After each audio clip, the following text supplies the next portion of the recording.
"Sister," replied Bahman, smiling at her sudden fears, "my resolution is fixed. The accidents you speak of befall only those who are unfortunate. But there are more who are not so. However, as events are uncertain, and I may fail in this undertaking, all I can do is to leave you this knife." Bahman, pulling a knife from his waistband and presenting it to the princess in the sheath, said, "Take this knife, sister, and give yourself the trouble sometimes to pull it out of the sheath. While you see it clean as it is now, it will be a sign that I am alive, but if you find it stained with blood, then you may believe me dead and indulge me with your prayers." The princess could obtain nothing more of Bahman. He bade adieu to her and Prince Perviz for the last time, and rode away. When he got into the road, he never turned to the right hand nor to the left, but went directly forward toward India. The 20th day he perceived on the roadside a hideous old man who sat under a tree near a thatched house, which was his retreat from the weather. His eyebrows were as white as snow, as was also the hair of his head. His whiskers covered his mouth, and his beard and hair reached down to his feet. The nails of his hands and feet were grown to an extensive length, while a flat, broad umbrella covered his head. He had no clothes, but only a mat thrown round his body. This old man was a dervish for so many years retired from the world to give himself up entirely to the service of God, that at last he had become what we have described. Prince Bahman, who had been all that morning very attentive to see if he could meet with anybody who could give him information of the place he was in search of, stopped when he came near the dervish, alighted, in conformity to the directions which the devout woman had given the Princess Perizade, and leading his horse by the bridle, advanced toward him, and saluting him, said, "God prolong your days, good father, and grant you the accomplishment of your desires." The dervish returned the prince's salutation, but so unintelligibly that he could not understand one word he said, and Prince Bahman, perceiving that this difficulty proceeded from the dervish's whiskers hanging over his mouth, and unwilling to go any further without the instructions he wanted, pulled out a pair of scissors he had about him, and having tied his horse to a branch of the tree, said, "Good dervish, I want to have some talk with you, but your whiskers prevent my understanding what you say. And if you will consent, I will cut off some part of them, and of your eyebrows, which disfigure you so much that you look more like a bear than a man." The dervish did not oppose the offer, and when the prince had cut off as much hair as he thought fit, he perceived that the dervish had a good complexion, and that he was not as old as he seemed. "Good dervish," said he, "if I had a glass, I would show you how young you look. You are now a man, but before nobody could tell what you were." The kind behavior of Prince Bahman made the dervish smile and return his compliment. "Sir," said he, "whoever you are, I am obliged by the good office you have performed, and am ready to show my gratitude by doing anything in my power for you. You must have alighted here upon some account or other. Tell me what it is, and I will endeavor to serve you." "Good dervish," replied Prince Bahman, "I am in search of the talking bird, the singing tree, and the golden water. I know these three rarities are not far from hence, but cannot tell exactly the place where they are to be found. If you know, I conjure you to show me the way, that I may not lose my labor after so long a journey." The prince, while he spoke, observed that the dervish changed countenance, held down his eyes, looked very serious, and remained silent, which obliged him to say to him again, "Good father, tell me whether you know what I ask you, that I may not lose my time, but inform myself somewhere else."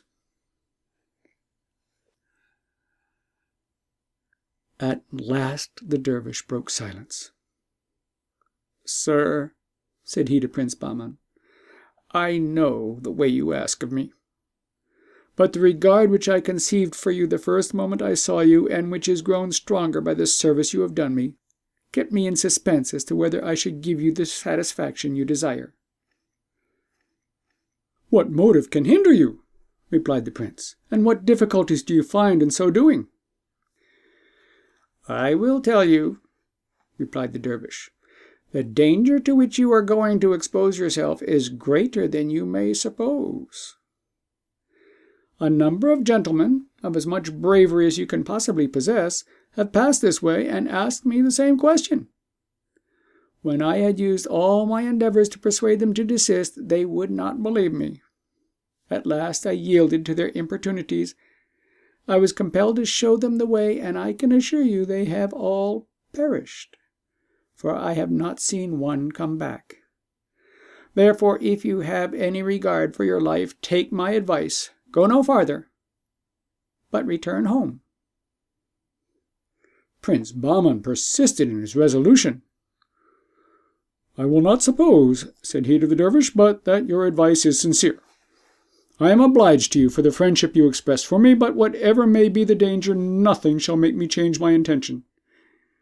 Whoever attacks me, I am well armed, and can say I am as brave as anyone." "But they who attack you are not to be seen," replied the dervish. "How will you defend yourself against invisible persons?" "It is no matter," answered the prince. "All you say shall not persuade me to do anything contrary to my duty. Since you know the way, I conjure you once more to inform me." When the dervish found he could not prevail upon Prince Bahman, and that he was obstinately bent to pursue his journey, notwithstanding his friendly remonstrance, he put his hand into a bag that lay by him, and pulled out a bowl, which he presented to him. "Since I cannot prevail on you to attend to my advice," said he, "take this bowl, and when you are on horseback, throw it before you, and follow it to the foot of a mountain, where it will stop. As soon as the bowl stops, alight, leave your horse with the bridle over his neck, and he will stand in the same place till you return.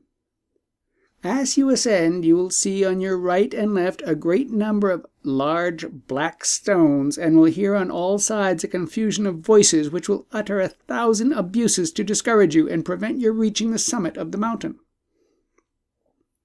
Be not afraid, but above all things do not turn your head to look behind you.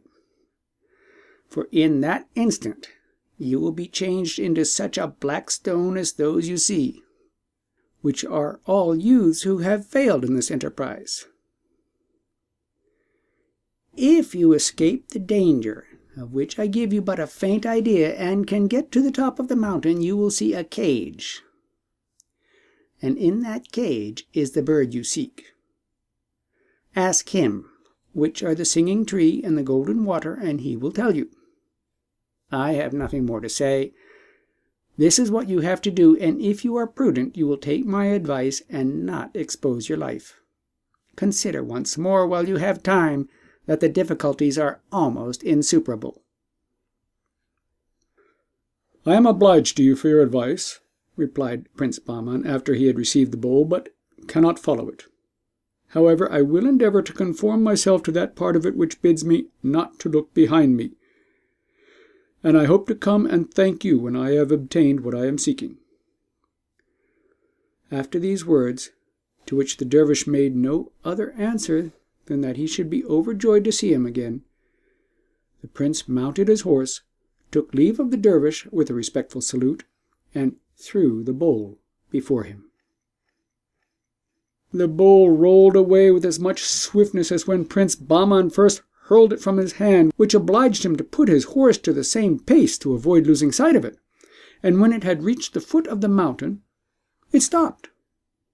The prince alighted from his horse, laid the bridle on his neck, and having first surveyed the mountain and seen the black stones, began to ascend, but had not gone 4 steps before he heard the voices mentioned by the dervish, though he could see nobody.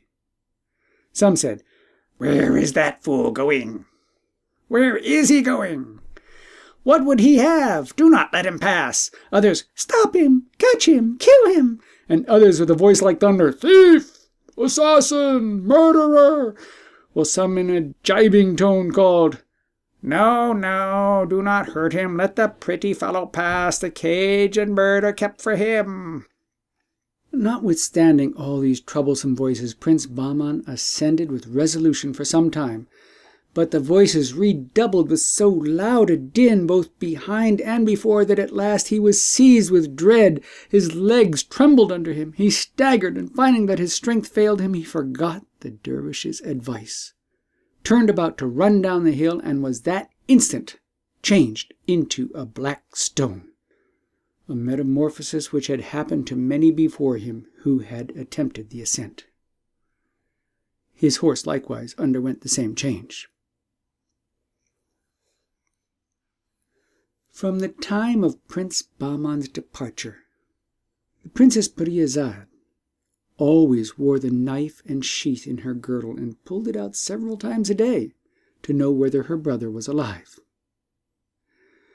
She had the consolation to understand he was in perfect health and to talk of him frequently with Prince Perviz. On the fatal day that Prince Bahman was transformed into a stone, as Prince Perviz and the princess were talking together in the evening, as usual, the prince desired his sister to pull out the knife to show how their brother did. The princess readily complied, and seeing the blood run down the point, was seized with so much horror that she threw it down. "Ah, my dear brother," cried she, "I have been the cause of your death, and shall never see you more. Why did I tell you of the talking bird, singing tree, and golden water? Or rather, of what importance was it to me to know whether the devout woman thought this house ugly or handsome or complete or not? I wish to heaven she had never addressed herself to me." Prince Perviz was as much afflicted at the death of Prince Bahman as the princess, but not to waste time in needless regret, as he knew that she still passionately desired possession of the marvelous treasures, he interrupted her, saying, "Sister, our regret for our brother is vain. Our lamentations cannot restore him to life. It is the will of God. We must submit and adore the decrees of the Almighty without searching into them. Why should you now doubt the truth of what the holy woman told you? Do you think she spoke to you of 3 things that were not in being, and that she invented them to deceive you, who had received her with so much goodness and civility? Let us rather believe that our brother's death is owing to some error on his part, or some accident which we cannot conceive. It ought not, therefore, to prevent us from pursuing our object. I offered to go this journey, and I am now more resolved than ever. His example has no effect upon my resolution. Tomorrow I will depart." The princess did all she could to dissuade Prince Perviz, conjuring him not to expose her to the danger of losing 2 brothers. But he was obstinate, and all the remonstrances she could urge had no effect upon him. Before he went, that she might know what success he had, he left her a string of 100 pearls, telling her that if they would not run when she should count them upon the string, but remain fixed, that would be a certain sign that he had undergone the same fate as his brother. But at the same time told her he hoped it would never happen, but that he should have the delight of seeing her again. Prince Perviz, on the 20th day after his departure, met the same dervish in the same place as his brother Bahman had done before him. He went directly up to him, and after he had saluted, asked him if he could tell him where to find the talking bird, the singing tree, and the golden water. The dervish urged the same remonstrances as he had done to Prince Bahman, telling him that a young gentleman who very much resembled him was with him a short time before, that, overcome by his importunity, he had shown him the way, given him a guide, and told him how he should act to succeed, but that he had not seen him since, and doubted not but that he had shared the same fate as all other adventurers.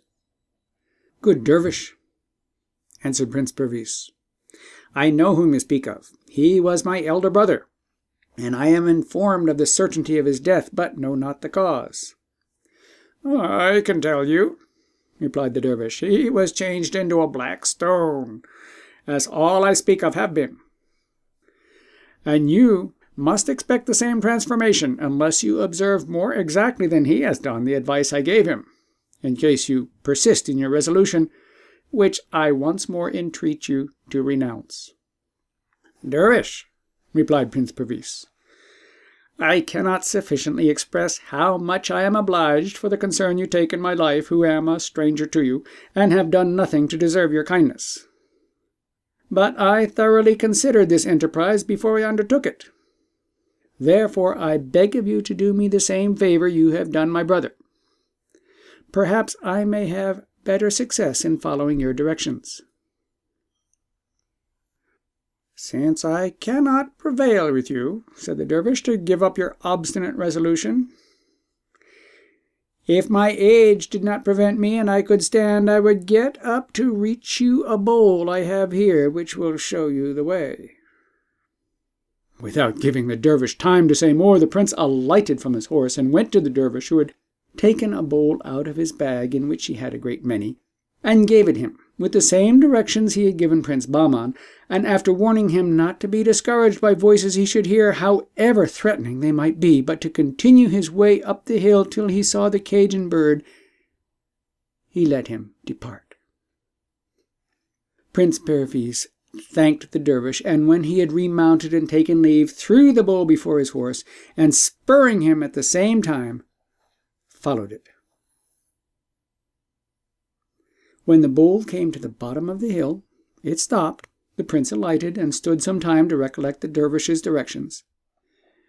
He encouraged himself and began to walk up with a resolution to reach the summit, but before he had gone above 6 steps he heard a voice, which seemed to be near, as of a man behind him, say in an insulting tone, "Stay, rash youth, that I may punish you for your presumption."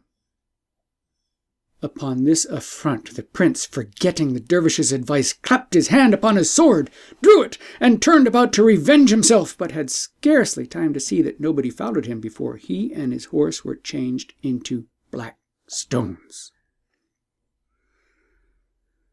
In the meantime, Princess Parizade, several times a day after her brother's departure, counted her chaplet. She did not omit it at night, but when she went to bed, put it about her neck, and in the morning when she awoke, counted over the pearls again to see if they would slide. The day that Prince Perviz was transformed into a stone, she was counting over the pearls as she used to do, when all at once they became immovably fixed, a certain token that the prince, her brother, was dead. As she had determined what to do in case it should so happen, she lost no time in outward demonstrations of grief, which she concealed as much as possible. But having disguised herself in man's apparel, she mounted her horse the next morning, armed and equipped, having told her servants that she should return in 2 or 3 days, and took the same road that her brothers had done. The princess, who had been used to ride on horseback and hunting, supported the fatigue of so long a journey better than most ladies could have done, and as she made the same stages as her brothers, she also met with the dervish on the 20th day. When she came near him, she alighted from her horse, leading him by the bridle, went and sat down by the dervish, and after she had saluted him, said, "Good dervish, give me leave to rest myself, and do me the favor to tell me if you have not heard that there are somewhere in this neighborhood a talking bird, a singing tree, and golden water." "Princess," answered the dervish, "for so I must call you, since by your voice I know you to be a woman disguised in man's apparel. I know the place well where these things are to be found. But what makes you ask me this question?" "Good dervish," replied the princess, "I have had such a flattering relation of them given me, that I have a great desire to possess them." "Madam," replied the dervish, "you have been told the truth. These curiosities are more singular than they have been represented, but you have not been made acquainted with the difficulties which must be surmounted in order to obtain them. If you had been fully informed of these, you would not have undertaken so dangerous an enterprise. Take my advice, return, and do not urge me to contribute toward your ruin." "Good father," said the princess, "I have traveled a great way, and should be sorry to return without executing my design." You talk of difficulties and danger of life, but you do not tell me what those difficulties are and wherein the danger consists. This is what I desire to know, that I may consider and judge whether I can trust my courage and strength to brave them." The dervish repeated to the princess what he had said to the princes Bahman and Perviz, exaggerating the difficulties of climbing up to the top of the mountain, where she was to make herself mistress of the bird which would inform her of the singing tree and golden water. He magnified the din of the terrible threatening voices which she would hear on all sides of her, and the great number of black stones alone sufficient to strike terror. He entreated her to reflect that those stones were so many brave gentlemen, so metamorphosed, for having omitted to observe the principal condition of success in the perilous undertaking, which was not to look behind them before they had got possession of the cage. When the dervish had done, the princess replied, "By what I comprehend from your discourse, the difficulties of succeeding in this affair are, first, the getting up to the cage without being frightened at the terrible din of voices I shall hear, and secondly, not to look behind me. For this last, I hope I shall be mistress enough of myself to observe it. As to the first, I own that voices, such as you represent them to be, are capable of striking terror into the most undaunted. But as in all enterprises and dangers, every one may use stratagem. I desire to know of you if I may use any in one of so great importance." "And what stratagem is it you would employ?" said the dervish. "To stop my ears with cotton," answered the princess, "that the voices, however terrible, may make the less impression upon my imagination, and my mind remain free from that disturbance which might cause me to lose the use of my reason." "Princess," replied the dervish, "of all the persons who have addressed themselves to me for information, I do not know that ever one made use of the contrivance you propose. All I know is that they all perished. If you persist in your design, you may make the experiment. You will be fortunate if it succeeds, but I would advise you not to expose yourself to the danger." "My good father," replied the princess, "I am sure my precaution will succeed, and I am resolved to try the experiment. Nothing remains for me but to know which way I must go, and I conjure you not to deny me that information." The dervish exhorted her again to consider well what she was going to do, but finding her resolute, he took out a bowl, and presenting it to her, said, "Take this bowl, mount your horse again, and when you have thrown it before you, follow it through all its windings till it stops at the bottom of the mountain. There alight and ascend the hill. Go, you know the rest."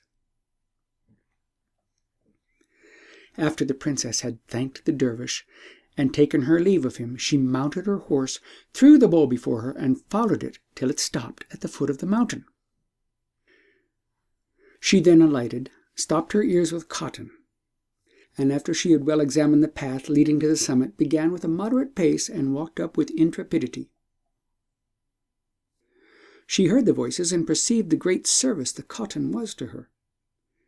The higher she went, the louder and more numerous the voices seemed, but they were not capable of making any impression upon her. She heard a great many affronting speeches and raillery, very disagreeable to a woman, which she only laughed at. "I mind not," she said to herself, "all that can be said, were it worse. I only laugh at them, and shall pursue my way." At last she climbed so high that she could perceive the cage and the bird, which endeavoured in company with the voices to frighten her, crying in a thundering tone, notwithstanding the smallness of its size, "Retire, fool, and approach no nearer." The princess, encouraged by this sight, redoubled her speed, and by effort gained the summit of the mountain, where the ground was level.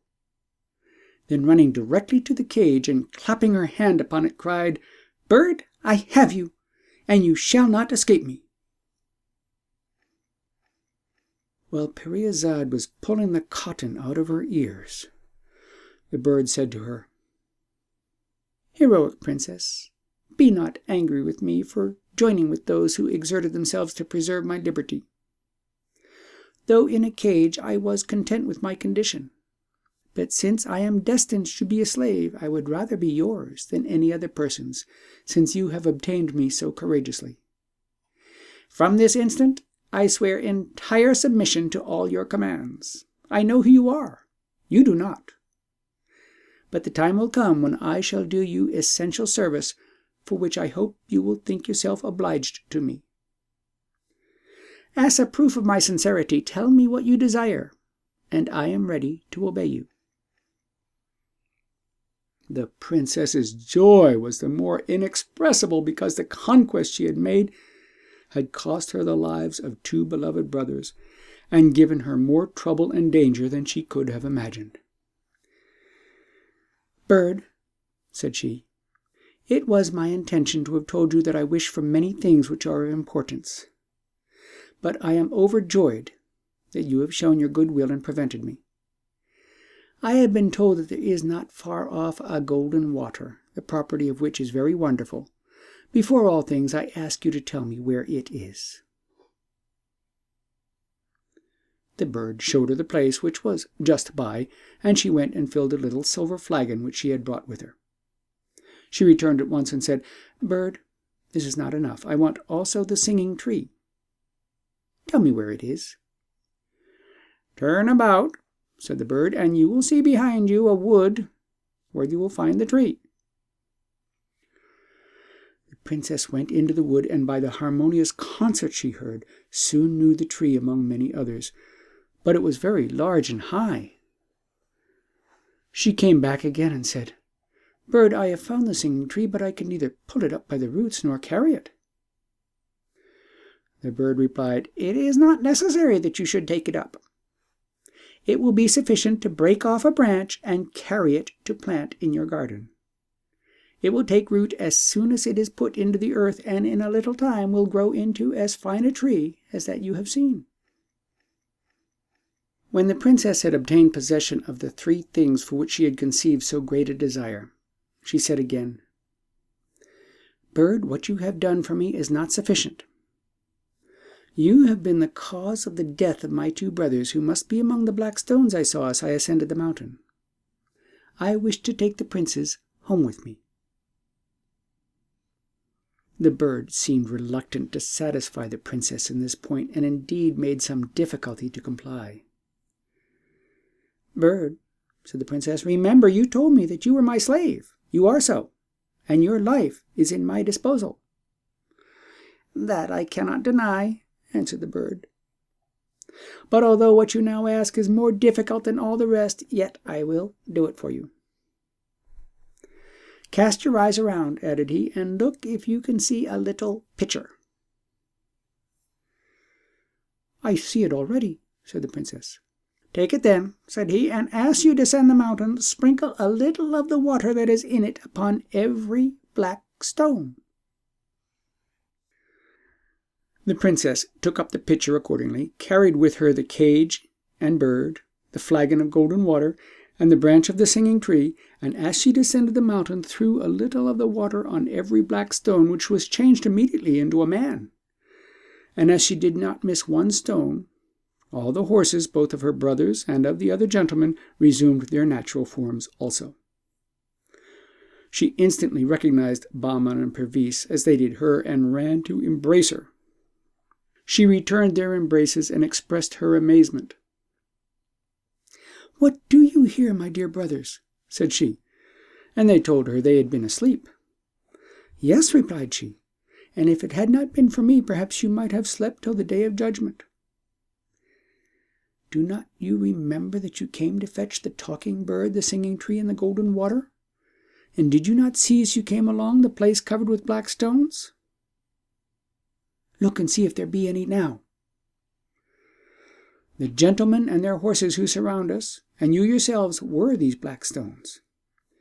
If you desire to know how this wonder was performed," continued she, showing the pitcher which she set down at the foot of the mountain, "it was done by virtue of the water which was in this pitcher, and with which I sprinkled every stone. After I had made the talking bird, which you see in this cage, my slave, by his directions I found out the singing tree, a branch of which I now have in my hand, and the golden water with which this flagon is filled. But being still unwilling to return without taking you with me, I constrained the bird by the power I had over him to afford me the means. He told me where to find this pitcher, and the use I was to make of it."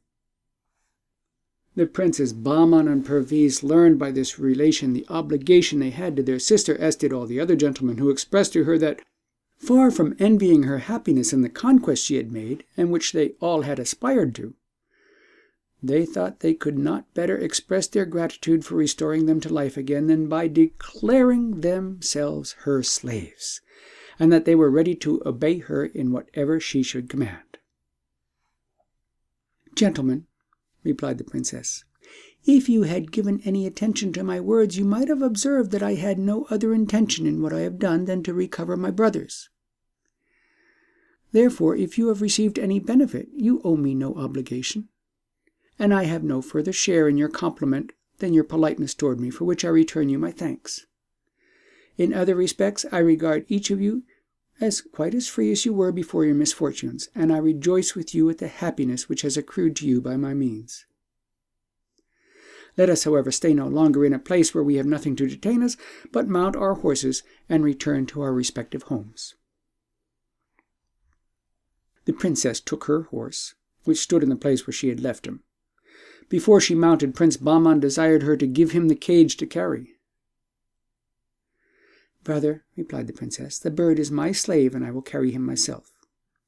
If you will take the pains to carry the branch of the singing tree, there it is. Only hold the cage while I get on horseback." When she had mounted her horse and Prince Bahman had given her the cage, she turned about and said to Prince Perviz, "I leave the flagon of golden water to your care, if it will not be too much trouble for you to carry it." And Prince Perviz accordingly took charge of it with pleasure. When Bahman, Perviz, and all the gentlemen had mounted their horses, the princess waited for some of them to lead the way. The two princes paid that compliment to the gentlemen, and they again to the princess, who, finding that none of them would accept the honor, but that it was reserved for her, addressed herself to them and said, "Gentlemen, I expect that some of you should lead the way."